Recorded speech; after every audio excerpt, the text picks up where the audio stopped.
Throughout the 1980s, the American people were caught up in a complex and troubling international crisis, the Civil War in Lebanon.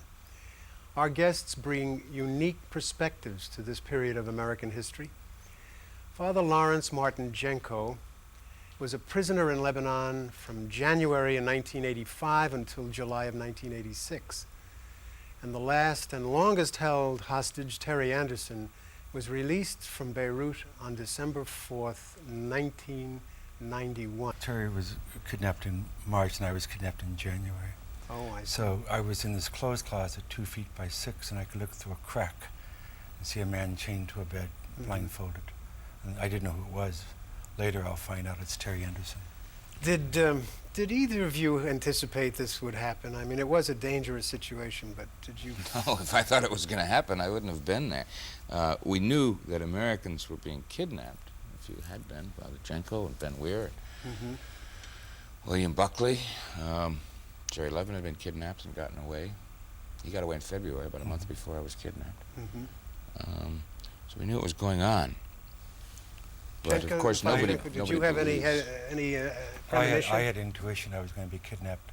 In fact, I wrote a letter to a brother, Servite, saying I have an intuition of being kidnapped, and he received the letter on the day of my kidnapping, which is very strange. Oh, isn't that interesting? How did you cope with this?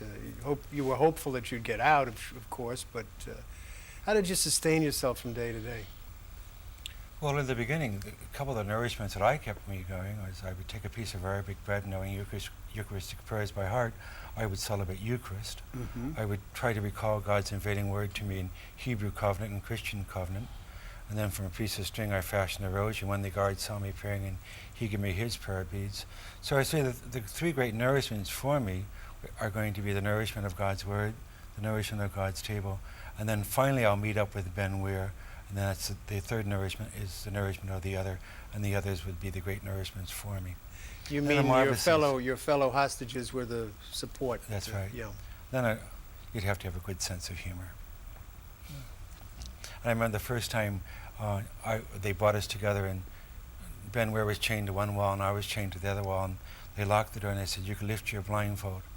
And I lifted my blindfold, looked across the room, and there was a man with a long beard, and that was Ben Weir. And he whispers to me, we whispered names to each other because we weren't supposed to talk. And then he said, "I think this room is bugged." And I said, "Why do you say that?" And he points to something against the wall, and I stretched my chain and picked it up. It was a little room deodorizer. Oh, I thought you were going to say it was a bug. We burst into laughter. And it a was room deodorizer. It was so beautiful to hear another person laugh after all these months of pain. Yes. Just to laugh. Frightening situation. Terry, about your background, was there anything in your background that prepared you for the ordeal? I don't know. I don't think you can prepare for something like that. You're just thrust into it. I was a Marine for 6 years. Certainly that helped, that training, that discipline, and learning to cope with what you have. Yes. We used to call field expedience. You just do what you have to with what you've got. I was raised as a Catholic and left the church as a teenager, very early, 12, 13 years old, I think. And for most of my life, I considered myself an agnostic, which I now look back and say that's simply a lazy man's way of avoiding the question. A lazy man's way of avoiding the question of who is God. I had returned to the Catholic Church about 6 months before I was kidnapped. Well, then is it had fair a to say personal experience and decided that I'm a Catholic. That's what I am. I'm a Christian, and I have to deal with that in my personal life. And I was going through all the questions that raises, and how I was going to handle that when I was kidnapped. That, I guess, was the most important preparation. I don't want to use the word prepreration. That's not right. That's a fascinating little sidebar to this story that I hadn't known. But after 4.5 months in there, And now, of course, I'm locked up by myself, feeling guilt as well as pain, loneliness, and trying to. Why guilt? Trying to pray because I had much to do with my own kidnapping. I was foolish. I didn't, and I knew perfectly well that Madeline and my fiancée and my family were being hurt. Yes. Were suffering. Mm-hmm. And I certainly yes, I see shared mean, some yes. of the guilt for that. Yeah, I see what you mean. And I had a Bible. They had given me a Bible. I'd asked for one. They'd given me one. And I was trying to cope with all this by myself and try to find answers in the Bible and reading. And then I was put into contact with a Catholic priest. Just at a time when I needed him very badly. And is it the gentleman on your right? That's correct. That's right. So you were both captives, and then he came to you as a... He was in the room next door with Ben Weir and Tom Sutherland, and I had just been put in with David Jacobson in an adjoining room. And we could see them going to the toilet past our door.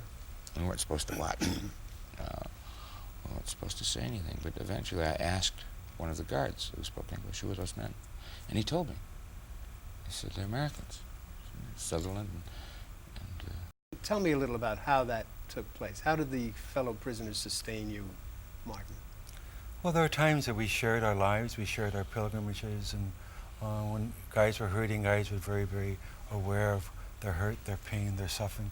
We even ministered to some of the guards. One of the guards, his wife was killed in a car bomb explosion, and he was suffering great grief, and we had to be present to him even, and to hug him and hold him and encourage him to keep on. Well, it sounds to me like there are periods in this captivity where you have more access to one another than at other times. That's true. So then our expectations were they would just follow through. But it was almost a year later that I was released. So there's always the expectation of going home. One night they came in and said, we're moving you to another prison. And there always was this anxiety being moved. And so the first one, there's a process of leaving. You get out, you go to the elevator, put your blindfold on, get into the elevator, take it off, and go into a van. But this day, they taught us how to do that again, all dressed up to go. David went, then Tom went, and then Terry and I were the last two persons left in the room. And I said goodbye to Terry, and he said, well, why are you saying goodbye? And I said, well, I'm not too sure that we're going to be in the same prison. Because our expectations were that we were going to another prison. I see. Then Hodge came in, and I stood up, and he said, Abuna, sit down. And I sat down and stared at the floor, and I said, are you going to kill me? And he said, no, you're going to go home. And I started to cry, and he, in the past, he said, you're not allowed to cry. And so he said, I'm beginning to understand tears. And so we had to wait for a couple hours because David Jacobs was making a videotape that I was to carry out. I would and suspect... then what they did, how they got me out of there was they wrapped me up like a mummy, and from top to bottom, and slid me onto their truck and dumped me off on the side of the road somewhere near Damascus. Very painful experience. Dumped you on the side of the road and then told somebody else to pick you up? Is that No. As a hostage, they would ask me, is there anything you want? And I would say, yes, I want a taxi cab to go home. And on that morning of my release, they gave me a cross. On the morning of my kidnapping, they took it away. And on the eve of my release, they gave me another cross. I used it like a knife to cut my tapes off. They could have left you for dead then, couldn't they? Yeah, but as they threw me on the side of the road, they said, here, Buna, take these 5 Lebanese pounds and catch your taxi cab and go home. And that's how it all Amazing, amazing story. Well, I remember seeing you on television. All the stations, the networks were carrying you and your statements, and you made some amazing, beautiful statements of forgiveness and reconciliation. I mean, how, after all of that, could your heart be filled with feelings of compassion and forgiveness toward your enemy?